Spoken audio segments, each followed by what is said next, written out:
All right, we're gonna get started. Hi everyone watching. I'm Kat Calvin, founder and ED of Spread the Vote, and I'm here with my amazing podcast co-host and friend Andrea Hailey, who is the CEO of Vote.org, and the brilliant Marc Elias, super lawyer, lawyer to the stars, lawyer for democracy. Man always suing dozens of states at the same time. And we're going to talk about WTF is happening in voting in 2021.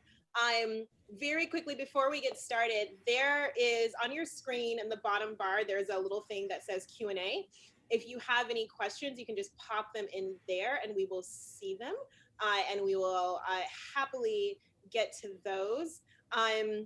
There's also a little raise your hand thing, but then I just remember that we're in a webinar. So type in the questions in the Q&A and we'll get to them. Feel free to, live tweet if you so choose, and we will get started. So Howie, I just did a tiny little intro, but Marc, I would love to start with having you just tell folks a little bit more about who you are and what you do. Well, thank you for having me. I'm Marc Elias. I'm a lawyer in Washington, D.C., although I haven't been actually in D.C. for the last year. I'm out in Northern Virginia, but I represent Democrats and progressive organizations, and with a particular focus on voting rights. And in the last couple of years, me and my team have brought more than 100 cases to vindicate the right to vote and to protect people's ability to both cast ballots and have those ballots counted accurately. And that is, unfortunately, given what Republican legislatures are up to now, looks like it will be my full-time job for the foreseeable future. Marc, real quick on that, like for everyone, can you give us a little bit of an overview? I think that where we are now is, it really, what reflects on where we are now has so much to do with what we just saw in this last election cycle. We saw historic turnout, and then we saw the fights after, and then we ended up in this place we're at now. So can you tell us a little bit about what your work looked like in the election cycle itself, and then immediately, after November, kind of what happened and what DemocracyDocket kind of experienced, so that we can understand as the conversation evolves, kind of how we got to where we are now? Yeah, so I'm going to step back even a little bit further in time than that. So the way to think about where we are right now is to go back before 2008, when there were two parties that were competing to win a majority of the popular vote. When George Bush lost the popular vote in 2000, this was not something he celebrated. This was something he lamented and set about in his 2004 reelect to try to do something about. After 2008 and particularly after 2012, the Republican Party stepped back and saw what was then called the Obama coalition and faced a choice whether they were going to try to compete with the demographic changes that America was experiencing, and not just the increase in minority voter participation, but also young voters and their strong preferences for voting for Democratic candidates, whether they were going to try to appeal to those voters or they were going to try to prevent those voters from participating. And you may remember after 2012, the Republican Party did an autopsy report that identified this and said, they need to do a better job of reaching out to Black and brown voters, young voters. And Donald Trump was a repudiation of that. And Donald Trump and Trumpism that came into effect was premised on the idea that they would demonize and try to exclude from the electorate Black voters, brown voters, and young voters as a way to keep a way to continue to win elections without, by the way, winning a majority of the popular vote. So what we saw in 2019, 2020 was I set about trying to make sure that voting access was available and that the rules were not set in a way that disadvantaged communities of color and young voters. That wound up gaining an enormous amount of saliency because of the pandemic and COVID and the pressure points that added to voters. So that's why we wound up litigating so many cases. And then in the post-election, I was among the lawyers who was involved in fighting against the post-election frivolous challenges that were brought by Trump and his allies. But in order to understand where we are today, we have to understand that this is a course that the Republican Party has taken because they don't believe they can win a majority of the voters if everyone's allowed to vote. Wouldn't the logical conclusion be just have, try to make it so that people are excited about the ideas you have so that the people, and win over the highest number of voters possible instead of trying to pick and choose voters, no matter what side you're on, that would be, I would think, the logical conclusion. And it's sad that we've gotten to a place where where systems have been built to try to disenfranchise, particularly voters of color. I think going back for 2 seconds, just, to make sure that everyone who's tuned in fully understands the kind of things that we see in communities of color in particular, that like, what do we mean when we really talk about voter suppression, and what are kind of some of the challenges that you've had to bring forth in the last year to try to keep access to the ballot box available to all Americans? Yeah, so first of all, I agree with you that it would be better if everyone competed on ideas, but look at how many people sometimes don't focus on the fact that state legislatures meet for very short periods of time. In Texas, they meet for a short period of time every other year. And in the middle of a pandemic, when you think that these legislators' top priority would be to improve the lives of their citizens who have been living under a pandemic for more than a year, instead they're spending their time figuring out how to prevent Black voters, principally, but other voters of color and also young voters from being able to vote. So to answer your question, let me give you one way I use to illustrate how the voting rules in America work, okay? Because it's very easy to say, yeah, but these rules apply to everyone, right? They're just neutral rules that apply to everyone. And you always hear the stuff about college IDs and hunting licenses, and that's an example of how the rules are discriminatory. But let me give you a couple of examples. So number one, we sued Georgia in the primary election. So this is last year in the primary election over long lines. And people don't focus on the problems that long lines present. And it's unfortunately sometimes in the media presented it as a form of enthusiasm and a form of look at the energy in a community that they want to vote. But here's what we found, and this is based on a study done by a political scientist at Stanford University. In the 6 metro counties in Atlanta, okay? So we're comparing apples to apples. We're not comparing rural with urban, right? We're looking just at the 6 counties in metro Atlanta. If you look at precincts that were 90% or more Black, and asked and looked at what the wait times were to vote at the end of the election day when polls were closed, on average, it was 51 minutes. Okay. So Black voters in overwhelmingly Black precincts waited 51 minutes. Do you know what it was for precincts that were 90% or more white? 6. Tell us. 6. Okay, so when you start to look at laws like handing out water at the polling locations, you have to understand this isn't a neutral law, right? When you look at rules that are going to force more people to vote in person because you're curtailing the ability to vote by mail, this isn't neutral. Right, because if you're a white voter, if you're in a precinct 90% more white, and you wait, say your wait time doubles, so now you've gone from waiting 6 minutes to 12 minutes. Well, what have you now done to that voter in the 90% or more Black precinct? Now they're waiting an hour and 40 minutes. So that's an example of where things that look neutral on their face really are not neutral. I'll give you one more example. In the last year for which we have from which we have complete data is obviously the 2018 election, right? We're getting the final data for 2020, but the last election cycle for which we have really complete data is 2018. And in Florida in 2018, if you voted by absentee and you were between the age of 18 and 21, you had a 5.4% rejection rate, which meant 1 out of every 20 young voters had their absentee ballots thrown in the trash. If you were over 65, it was 0.6%, 1 in 200. So it's 1 in 20 versus 1 in 200. If you were white, your rate of rejection was less than 1%. If you were black, it was north of 2%. So it's twice the rate of rejection there.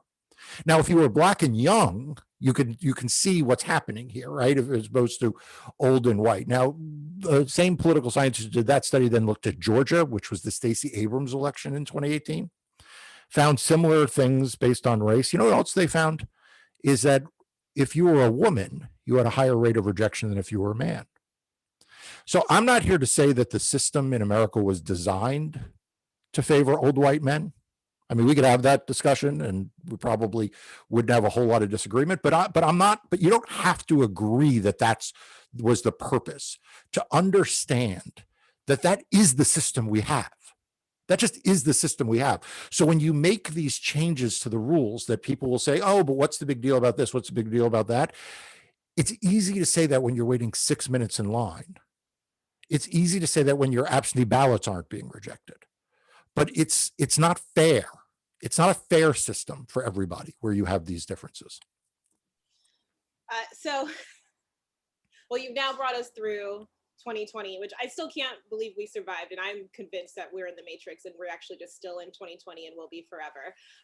But now we are theoretically in 2021 and there are a lot of things happening, right? Like a lot of legal and legislative responses to 2020. I think, the top 4 being the laws that are either being passed or working on being passed in state legislatures, the Section 2 being in front of the Supreme Court, the For the People Act, right, HR 1 in front of Congress, and then after that, hopefully the John Lewis Act. And then the thing people don't talk about a lot, but that I actually am kind of excited about, Biden's executive order. But can you just tell us, sort of looking at everything that's happening, give folks just a little bit of a summary? Because I think people see, remarkably, voting rights in the news every day, but don't really have an idea of it just seems like there is a lot happening. I don't understand what. Kat just listed 4 things. I don't know what any of those things mean. It's totally fine. There's no reason to do that. Like forever writing all the notes on Legal Pad weeks ago, and I was like, there's a lot happening. Can you sort of give everyone just a summary of like, what does the landscape look like right now? Yeah, so the landscape right now is as follows. At the federal level, there are 2 bills that are moving their way through Congress, one called HR 1 or the For the People Act, sometimes called S1. They're synonyms, same bill. And that bill would set minimum guardrails to prevent states from disenfranchising voters. It would guarantee certain amounts of early voting, certain amount of vote by mail, certain amount of in-person voting. It would basically give a framework from which states have to provide certain voting access. That bill has passed the House. It is in the Senate. There are 49 Democratic co-sponsors to that bill. There are no Republican co-sponsors. Senator Manchin, Democrat from West Virginia, has not indicated, he's not a co-sponsor. He has indicated that there are parts of the bills he likes, parts of the bill he doesn't like, and there is the question of the filibuster. Okay, so that's federal.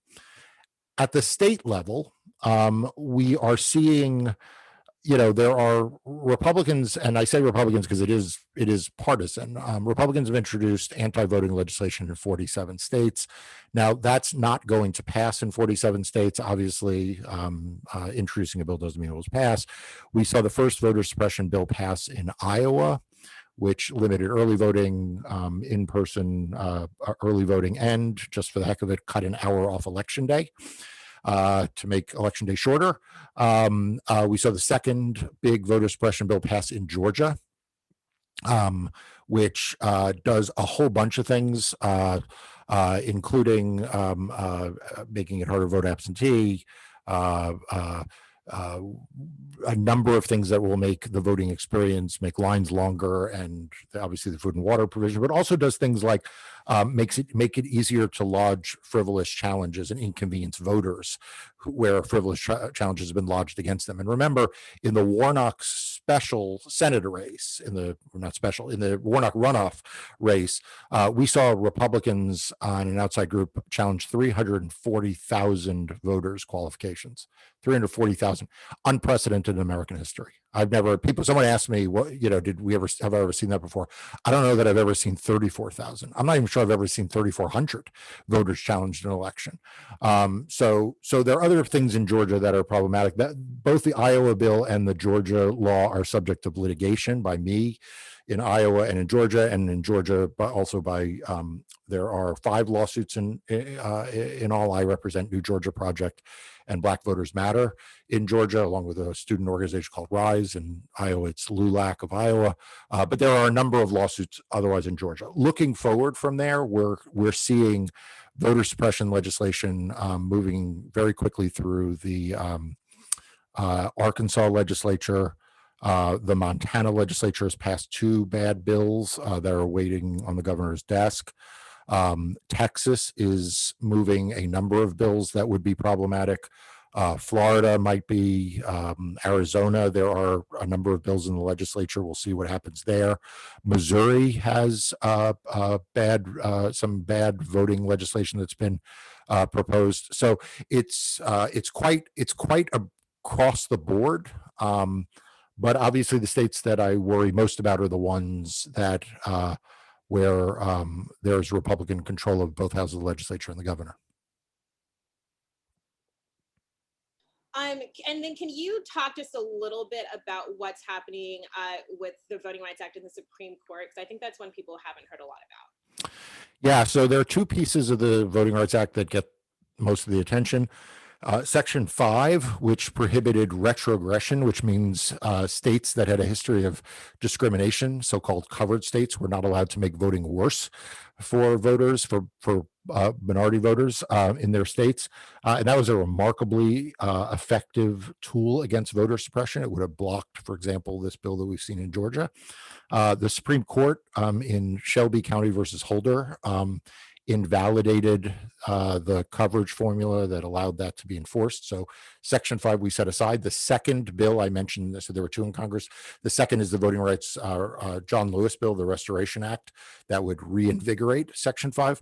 But the other section that we rely on to protect minority voting rights is Section 2 of the Voting Rights Act. And there is a case pending in the U.S. Supreme Court that's been argued but not yet decided, out of Arizona, that involved provisions that Arizona passed after Shelby County, because they had been covered. So they waited till after Shelby County.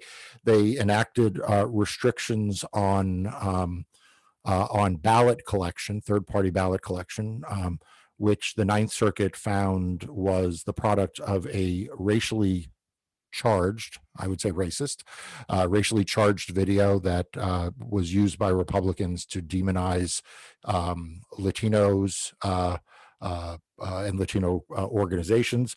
The Ninth Circuit struck down that law as violating Section 2 of the Voting Rights Act, in part because it was intentionally discriminatory, and the Supreme Court is currently considering that case.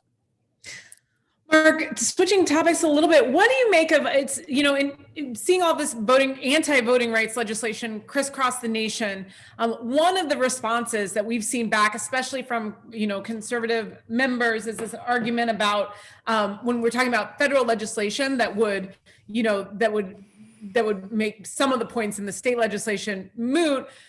We hear this argument around states' rights and how this would affect states' rights, and we support the ideals of the John Lewis Voting Rights Act, but states should have the ability to choose their own systems and all sorts of things like that. And obviously, we have states that have a history in some parts of the country of voter disenfranchisement. And so I guess there are counter arguments there, but what do you say to that argument and the, contextualizing the idea of federalism, federal versus state, and what should be happening with election administration? Sure. So obviously, the term states' rights has a long history when it comes to the civil rights of African Americans. States' rights has always been the excuse that has been used to deprive African Americans full citizenship initially, and then full participation in civic life and in voting. So the truth is, I have absolutely no sympathy for that argument. I mean, as a pure legal matter, so let's just set aside the codedness to what they are arguing. As a pure legal matter, Congress, under both the 14th and 15th Amendments and in the Elections Clause, are given the specific authority and responsibility to protect voting rights. And in the case of the Elections Clause, actually to set the time, place, and manner of elections, at least for Congress, at least for federal elections, set the time, place, and manner of elections. And that authority is basically plenary. The reason why we all vote on the same day, why we have a uniform election day, is because Congress has exercised that power. So Congress can exercise that power. Congress should exercise that power. And the suggestion that somehow states should be immune to pass laws that disenfranchise their citizenry, and particularly we know that when they do that, I mean, look, in 2013, North Carolina made the same argument after Shelby County. They passed a law. The Fourth Circuit, after looking at it, found it targeted African Americans with, quote, surgical precision. That's what the Fourth Circuit found. It targeted African Americans with surgical precision. Note, they didn't say it targeted Democrats with surgical precision. It targeted Black voters with surgical precision. So every time we start to hear about states' rights in voting, be skeptical. Thank you. Are there, in some of these bills that are going across the states, are there particular ones that have your attention right now, and particular clauses in some of the bills that you're seeing repeated that are concerning? And do you know is this a coordinated effort? And do we know exactly how, what is pushing those specific clauses? Sure. So Republicans have said it's a coordinated effort, right? There have been a number of organizations, including the Republican Party, that have said they are coordinating it across states. There have been a number of other organizations that say they're coordinating across states. So when your adversaries tell you that they are suppressing voting rights on a coordinated basis, we should believe them. So I assume that's correct. Look, I think that the mistake that people make and there's been a lot of bad reporting about this around Georgia. I was very critical of the New York Times, had an article in Georgia about this. You cannot look at these provisions and say, this provision is bad or this provision is not bad. The reason why I told you the story about the wait times is that that's a piece of the puzzle that puts in context other laws. So like, for example, if everyone waited 6 minutes in line, a law that said you couldn't provide water is perfectly sensible, right? It's perfectly sensible. Right. Like, what's the problem, right? So you have to understand the context in which these laws are being passed. You have to understand that in Texas, there are already terrible long lines experienced almost exclusively by Black voters, some by Latino voters, but honestly, it's even more by Black voters. So when you add to the polling place someone who can take video footage of people voting, it is not just a direct intimidation tactic. Right? It's not just a direct voter suppression tactics, but it is also going to make the voting process slower, more chaotic, more disruptive. And what's that going to do? It means those 10-hour long lines. Remember, in the primary in February, before the pandemic, Black voters waited 10 hours in line to vote in a primary. So when you add these other things in, you're just now making that, 11 hours? 12 hours. So you have to look at these provisions not just as one-off bad provisions. Yes, videotaping people at the polls is bad. Challenging more people at the polls is bad, but it also has these collateral consequences that make the voting experience unnecessarily difficult for people. Thank you for that. Vote.org and Spread the Vote both have programs to give water and food in and around polls and people in communities that traditionally have been disenfranchised. And so next time that we're in Georgia, I'm hoping that this doesn't mean that we get handcuffed when Kat and I go down there. And if so, we may need some legal expertise to help us out of those situations. Some of the questions I opened up online today and in social media, questions about, so everyone could ask you, the things that they were most thinking about when it came to voting rights. And one of the questions that we received, I think, shows kind of the effect that some of this is having, because received a question out of Georgia saying, will I be arrested for helping someone at the poll? I think that this fear around anything that could happen at the polls, it seems like it's an intimidation tactic in and of itself when you have people who are then afraid to vote or afraid to say anything to anybody in line or afraid, how do you, I guess the question we received literally was, will I get arrested in line at, voting if I were to assist anybody who's in the line, not to vote, but to in general? I think the food and water provision made people scared. So look, the answer is no, and we're going to fight this in court, and I think we're going to win on this on this piece of it. Listen to the way the state of Georgia defends this law, or the way Tom Cotton in Arizona defends the Georgia law. And I'm glad you mentioned your organizations, because it's a great example. What they say is there are already electioneering bans in most states against, there's already bans against electioneering within 150 feet of elections, polling locations. True. You all aren't electioneering. No. Electioneering is where you're telling people who to vote for. Your organizations are not telling people who to vote for. No. You're just handing out water. Yes. So it's like they say, well, but there are these other bits. Well, yes, and if Vote.org was like handing out leaflets telling people who to vote for, I'd agree with them. But you're not doing that. And so it's like this misdirection. But no, I don't think people are going to get arrested. I think that these laws are going to get struck down, and I think I think that's important to keep in mind. I have to tell one other story about Vote.org specifically that illustrates what we're talking about. So we're suing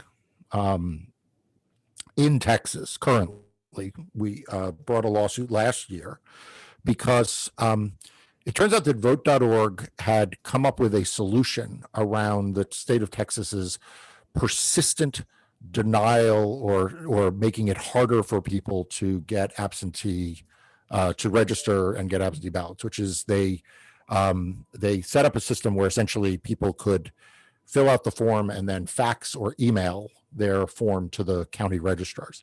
And counties started to accept this. And then the Texas Secretary of State said, no, only wet signatures count. It has to be an original signature. A fax signature or an email signature doesn't count. And so the county stopped what Vote.org was doing. Vote.org was helping people on a nonpartisan basis participate.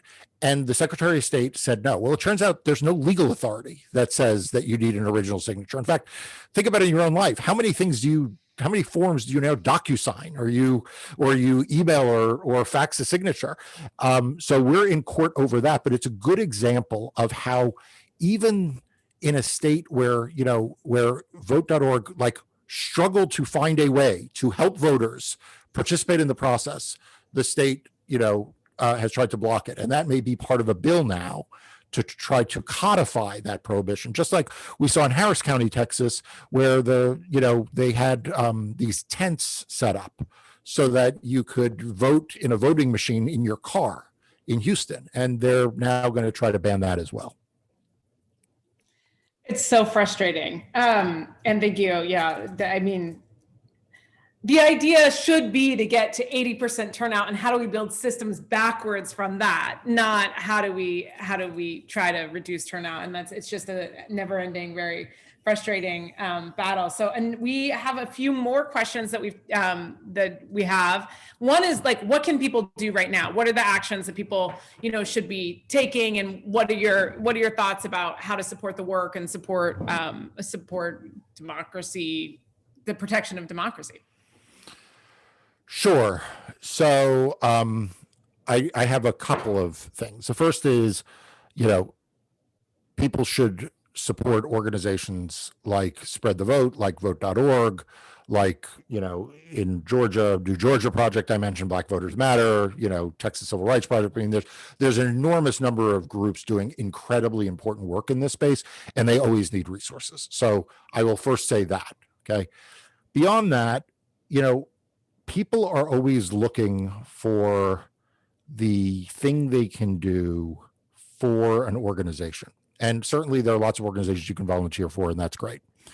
But I always tell people, start by doing what you can do in your community and in your social circle.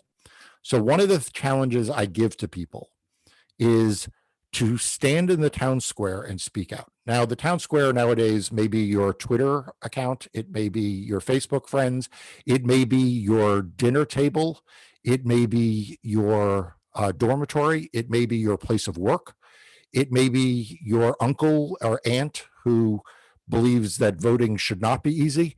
Speak out. Don't make it okay.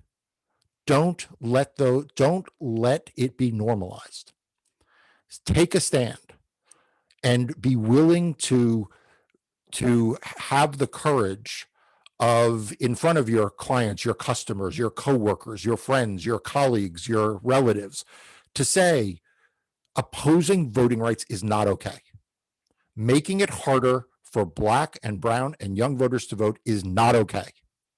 It's anti-democratic. It is antithetical to what this country is about.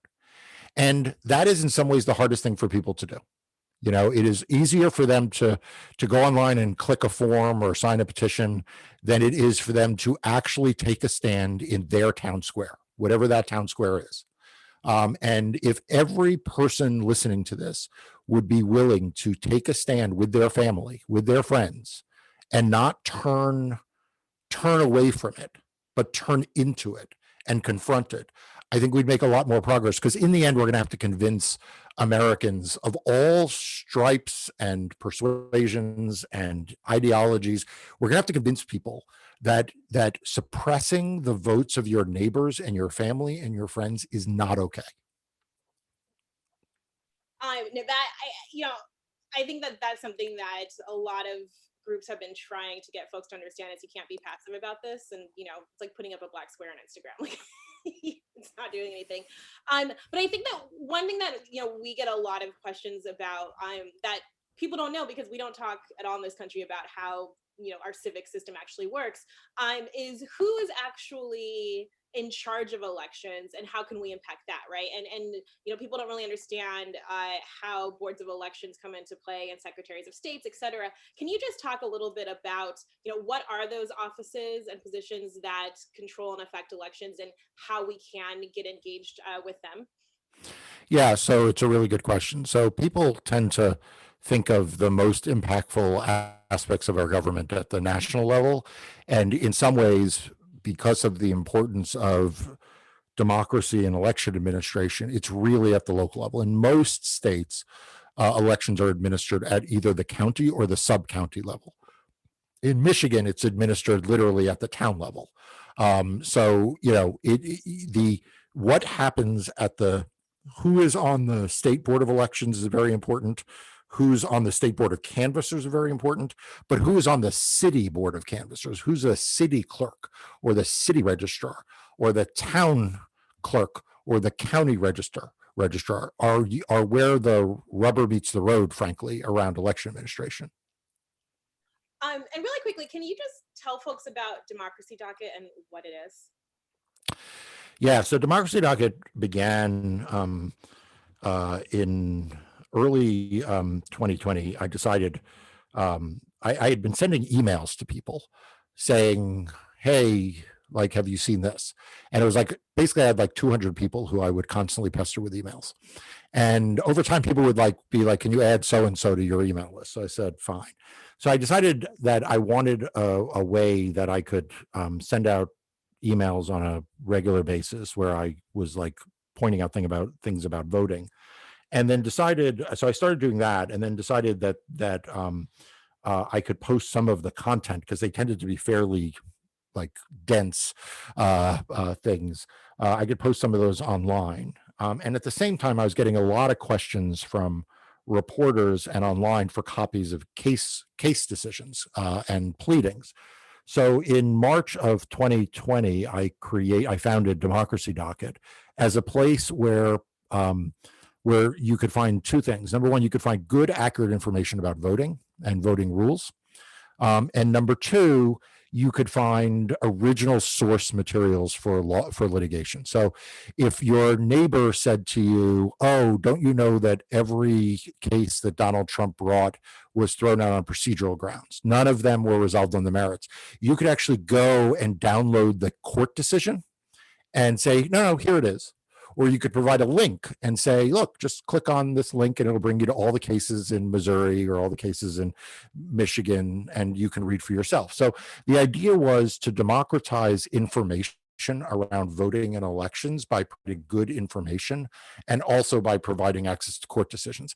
Over the past year, it was originally just going to be that. And in the last year, it just exploded. We now have nearly 100,000 weekly subscribers to our newsletter, which is now weekly. We have, we post all the court pleadings of significant, we curate it so that people are not wading through endless amounts of stuff, but all of the major court decisions and all the major pleadings around voting.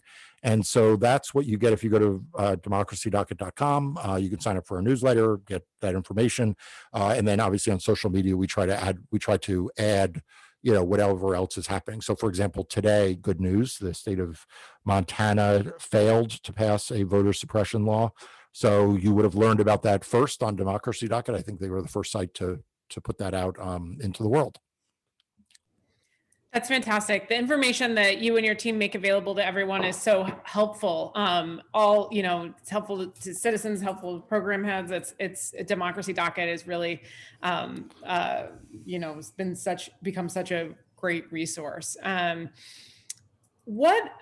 Okay, so I have some fun questions for you as well. Some questions we received. The first one was, how is Bodhi? Everybody on Twitter wants to know. Bodhi is great. Bodhi is actually lying down in front of me. Bodhi is my 5-year-old Portuguese water dog. He is my profile picture on social media, and he is my companion in these fights. But he's doing great.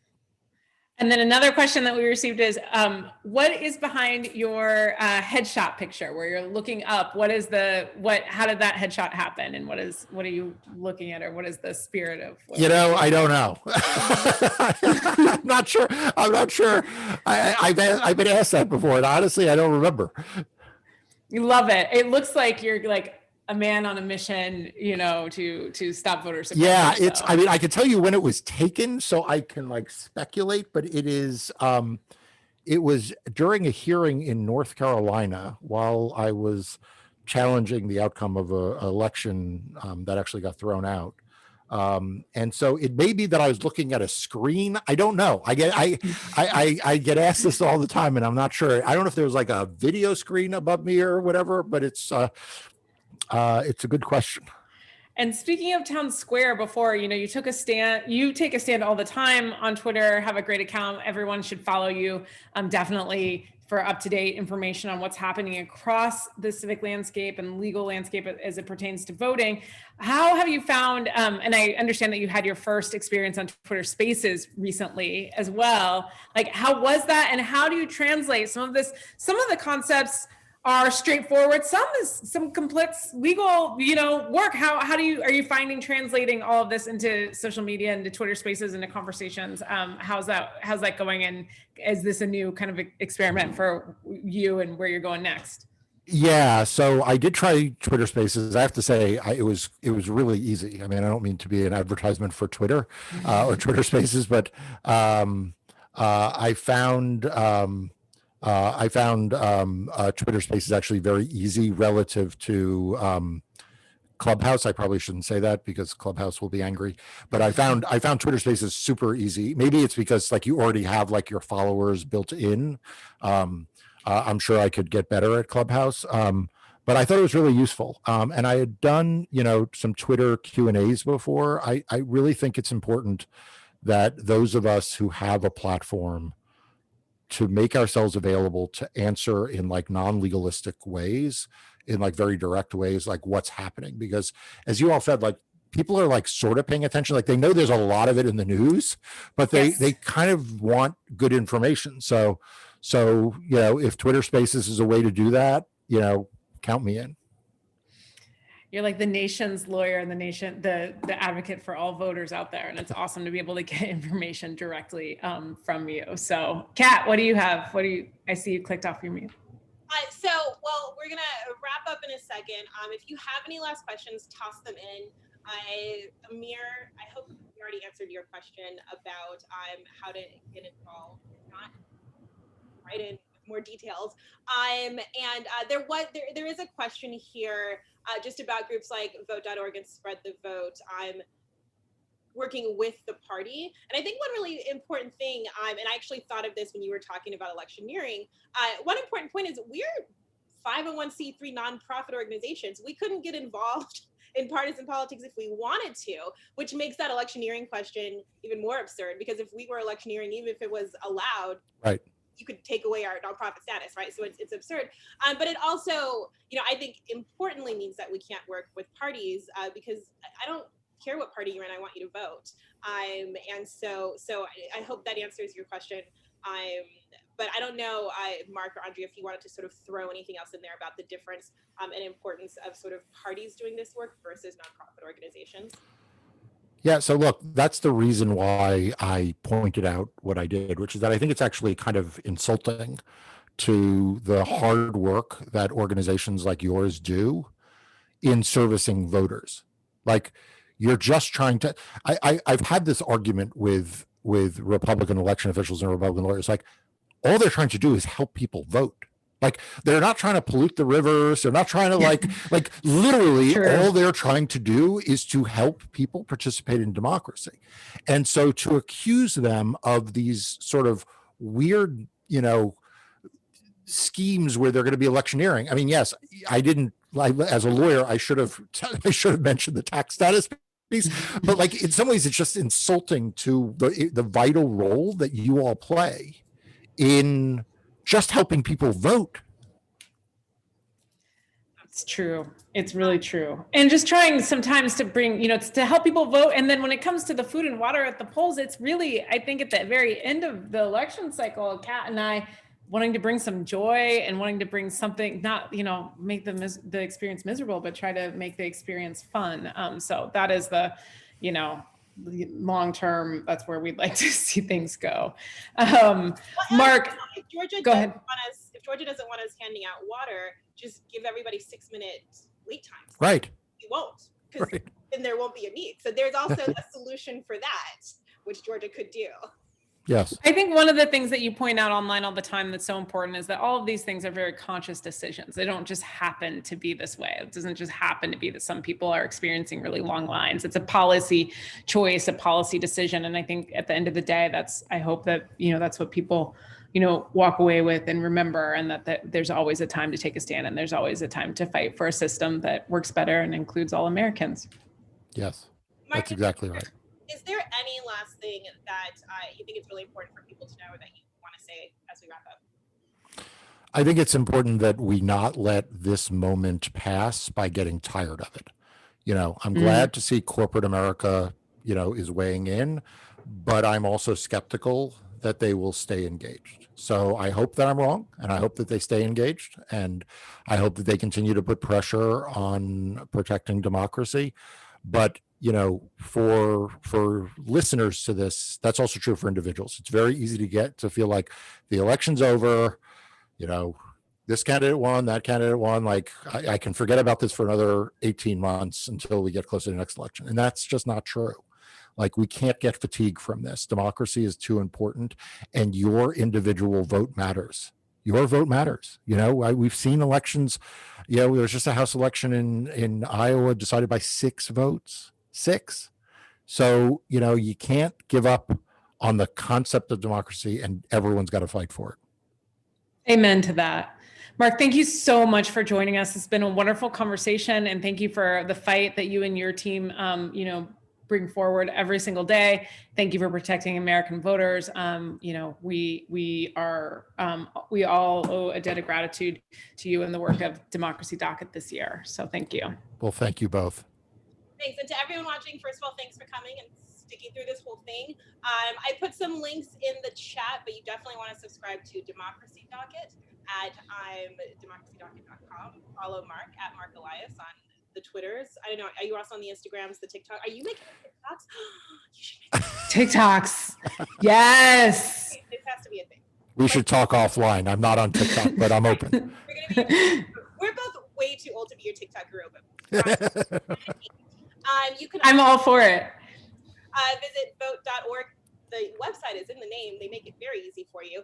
And Vote.org and season 2 of Vote the Podcast is coming soon, so stay tuned for that. And thanks, everyone. Thanks for coming. Have a great night. Bye. Thank you. Good night.